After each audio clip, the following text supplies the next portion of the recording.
안녕하십니까, 박문호입니다. 이번 시간에는 뉴턴의 만류인력 법칙에 대해서 말씀드리겠습니다. 자연과학 역사에 있어서 위대한 방정식 3개만 선택하라 해도 아마 뉴턴의 만류인력 법칙은 들어갈 겁니다. 만류인력 법칙은 비로소 우리가 그 자연에 대한 수학적 접근을 시작한 자연과학이 수학을 통해서 법칙화되는 중요한 예가 됩니다. 뉴턴의 그 유명한 내추럴리스 프린시피아 매스메티카, 소위 말해서 그 자연에 대한 수학적 원리, 이 책으로 인해서 인류는 이제 천상의 법칙이나 지상에 사가 떨어지는 이 모든 현상의 이례적인 만류인력 법칙으로서 설명이 가능하게 됐죠. 그 뉴턴의 영향은 물리학 전체에 걸쳐서 특히 아인슈타인의 중력장 방정식에 영향을 많이 미치죠. 그리고 특수상대성 이론도, 그리고 고전 물리 법칙이 곧장 그 특수상대성 이론에 영향을 줬고, 또한 그 아인슈타인이 이제 양자역학에도 일부 기여를 하죠. 그리고 제너럴 렐러티비티, 그 중력장 방정식, 일반 상대성 이론은 뉴턴의 중력에 관한 이론, 만류인력 법칙에서 유도된 포아손 방정식이 뉴턴의 중력장 방정식을 유도하는데 아주 그 가이드라인이 됐던 중요한 이론이죠. 그래서 일반 상대성 이론을 이해하기 위해서도 먼저 뉴턴의 중력의 법칙, 이른바 만류인력 법칙을 수학적으로 철저히 이해하는 것이 우선되어야 합니다. 그래서 이번 시간에는 뉴턴의 만류인력 법칙에 대해서 뉴턴 당시로 돌아가서 뉴턴이 어떤 생각의 연세 속에서 만류인력 법칙을 유도해냈는지를 한번 추적해 보겠습니다. 뉴턴의 만류인력 법칙이죠. 이 과정을 추적하는 길은 케플러의 그 행성 운동에 관한 법칙들이 있죠. 그래서 결국은 이것이 그 뉴턴 역학으로 수식화되는 거죠. 케플러 법칙에 관한 좀 더 아이디어한 케이스로서 등속 원운동을 고려해 보겠습니다. 등속 원운동은 태양 주위로 도는 행성 운동에 아주 근사적으로 적용되는 수학이죠. 등속 원운동. 가운데 태양이 있다 하고, 자, 어떤 물체가 등속 원운동을 한다고 했을 때, 이 점에서 속도가 V가 되고, 미소각 델타 세타가 바뀐 이 점에서의 접선 방향의 속도가 V-라고 했을 때, 우리가 요 두 벡터, 속도가 이제 방향을 갖고 양을 갖는 때문에 벡터가 되죠. 이 속도 벡터를 요 두 포인트의 원점을 맞추면, 출발점을 맞추면, 이렇게 그릴 수가 있죠. 이 벡터가 V고, 이 벡터가 델타 V, V 프라임, V 프라임.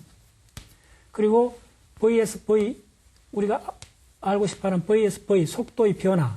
요 포인트하고 요 포인트 사이의 속도의 변화가 델타 V에 해당되는 거죠. 그래서 각도가 미수한 각도 델타 세타가 바뀌었을 때. 자, 그러면 요, 각도하고 그 호 사이의 그 수학적 공식에 의해서 델타 V는 V 곱하기 델타 세타가 되죠. 그러면 이제 이때 세타는 각속도로 표시하면 오메가 각속도 곱하기 시간이 되죠. 그리고 우리가 고려하는 이 등속 원운동의 경우는 각속도가 일정하죠. 그래서 앞으로 나올 수가 있죠. 오메가의 델타 T가 되죠. 이 양에서 델타 V가 델타 T로 나눠주면 시간적 변화에 대한 속도의 변화가 되죠. 시간 변화에 따른 속도의 변화가 바로 가속도가 되죠. 이 가속도는 이 공식에서 속도 곱하기 각속도가 되는 거죠. 원운동의 각속도는 이 파이를 주기로 나눠주면 되죠. 그래서 2파이를 주기로 나눠주면 되는데 원운동의 주기는 원둘레 2파이 R에 또 V로 나눠주면 주기가 되는 거죠. 그러면 자, 이걸 간단히 해주면 바로 R분의 2파이 없어지고 R분의 V 자승이 되죠. 이게 바로 가속도가 R분의 V 자승으로 된다. 그래서 이때 이게 가속도가 벡터이기 때문에 이 벡터는 R의 중심으로 향하는, 항상 중심으로 향하는 거죠. 그 다음에 우리가 그 뉴턴의 제2법칙, 뉴턴의 힘의 2법칙은 힘은 포스는 질량 곱하기 가속도죠. 두 개 다 벡터니까 질량 곱하기 가속도. 여기서 구한 가속도를 곱해주면 R분의 M의 V 자승이 되죠. 이런 공식이 되죠. 자, 예, 이 관계를 계속 나가보면 F는 MR분의 V 자승이 됐죠. 예. 다시 그 V 자승을 V를 이렇게 표시할 수가 있죠. 속도는 2파이 R 거리죠. 거리를 주기로 나눠주면 바로 속도가 되죠. 원운동에 있어서 등소 원운동에서 이 방식 수립하죠. 정리를 하면 주기 자성에다가 4파이 자성 MR이 되죠. 포스가. 자, 그러면 이때 가속도 양은 어떻게 되느냐 하면 가속도는 질량에다가 포스를 나눠주면 되니까 이게 바로 T 자승의 4파이 자승 R이 되죠.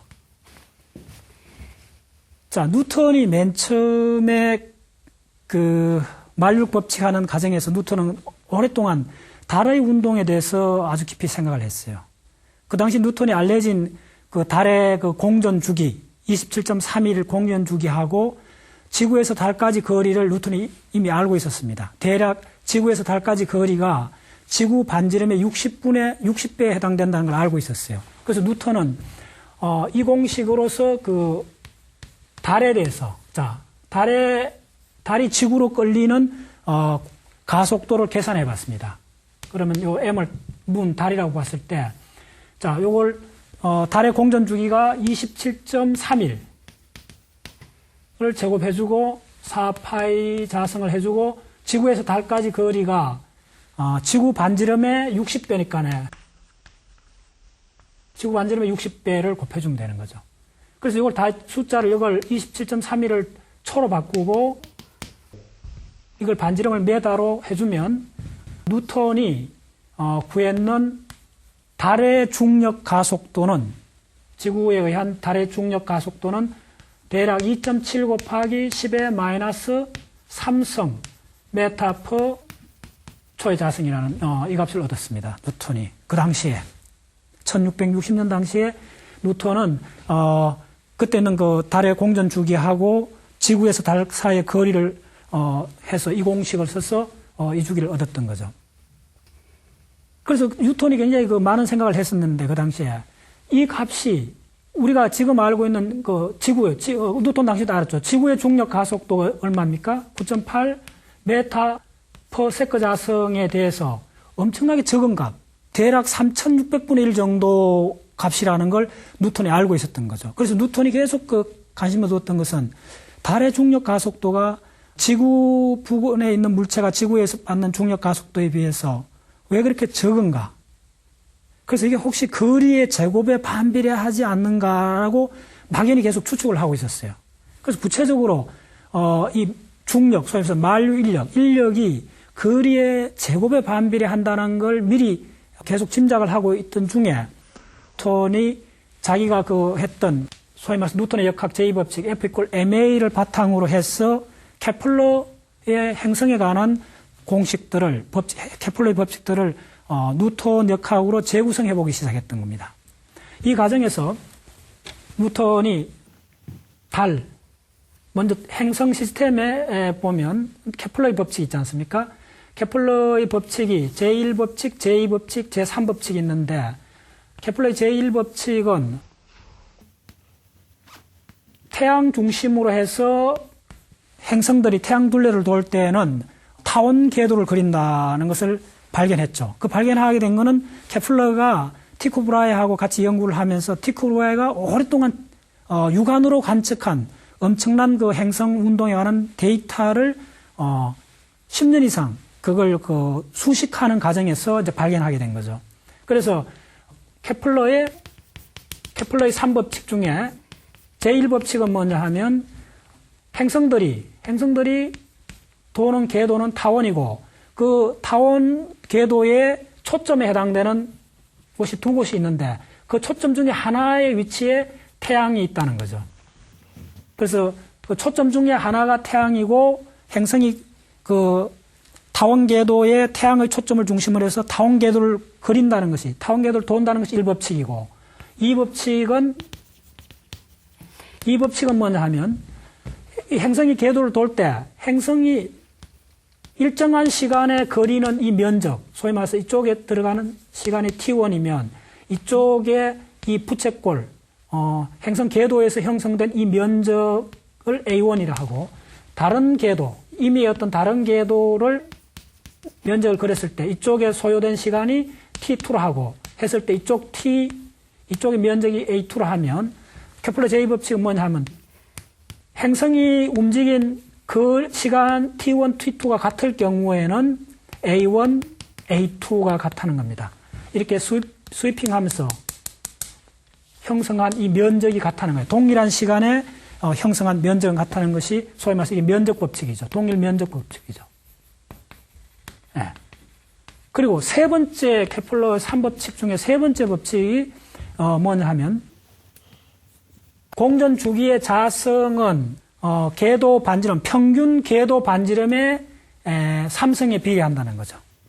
공전 주기의 자성은 요 R은 뭐냐 하면 태양에서 궤도가 가장 긴 장반경하고 그 최단 단반경을 평균한 겁니다. 그래서 평균하고 이게 원운동 같은 경우는 원의 반지름에 해당되는 거죠. 그거에 소위 말해서 원운동의 경우에 반지름의 3성하고 주기의 자성이 비례한다는 거죠. 여기서 가장 중요한 포인트는 뭐냐 하면 T자성, 주기의 자성과 반지름의 3성이 일정한 값 K를 갖는다는 겁니다. 이 점이 가장 중요한 것이 나중에 이게 K가 태양 있고 태양에 9개 행성이 돌아갈 때는 태양 중심으로 해서는 다 동일한 값을 갖고 만약에 목성에 위성들이 많지 않습니까? 목성에 위성이 돌 때는 이 다른 K 값을 갖는 거죠. 이 한 시스템, 이쪽에는 태양에서 형성된 시스템, 이건 목성에서 형성된 시스템. 그래서 태양계 내에서는 행성들이 돌아갈 때 반경하고 주기 사이에는 이러한 일정한 관계를 갖고 이 K 값은 항상 일정하다는 거죠. 수성, 화성, 목성, 지구 모든 행성들이 동일한 K 값을 갖는다는 거죠. 여기서 케플러 상법칙인데 뉴턴이 주목한 것은 케플러의 제 세 번째 법칙입니다. 공전 주기하고 반지름에 관한 그 법칙을 뉴턴이 자기가 전개하는 공식에다 적용을 했던 거죠. 그 과정을 잠깐 말씀드리면 결국은 뉴턴의 그 등속 원운동에서 유도한 법칙이 F가 바로 T 자성의 4파이 자성 MR이 되죠. 뉴턴이 등속 원운동에 의해서 유도된 구심력에 해당되는 거죠. 그것이 이렇게 주어지는데 여기서 뉴턴은 주기 자성에다가 바로 케플러 제3법칙을 대입을 한 거죠. 네, 바로 이 점이 핵심입니다. 마일릴러 법칙이 가장 핵심인 거리의 제곱에 반비례한다는 것을 수식하는 과정에서 아주 결정적인 스텝이 케플러의 세 번째 법칙, 주기하고 반지름에 대한 그 법칙을 뉴턴이 원운동에 대해서 유도한 공식에다가 삽입 대치를 한 거죠. 그래서 이쪽에서 이 공식에서 T 자성은 어떻게 됩니까? T 자성은 바로 K분의 R 3성이 되죠. 그래서 이 관계를 넣으면 T 자성 대신에 R 3성분의 K를 넣고 4파이 자성 MR을 쓰면 4파이 자성의 K에 R 자성의 M이라는 공식이 유도되죠. 비로소 이 공식에서 그 유명한 포스, 힘이라는 것이 거리의 제곱에 반비례한다는 그 관계식을 뉴턴이 얻어낸 겁니다. 그래서 처음에 뉴턴이 그 달의 중력 가속도가 지구에 대해서 이렇게 거리의 제곱에 반비례할 정도로 적다는 걸 짐작을 했던 것이 이렇게 케플러 법칙을 이용해서 수식화하게 되는 겁니다.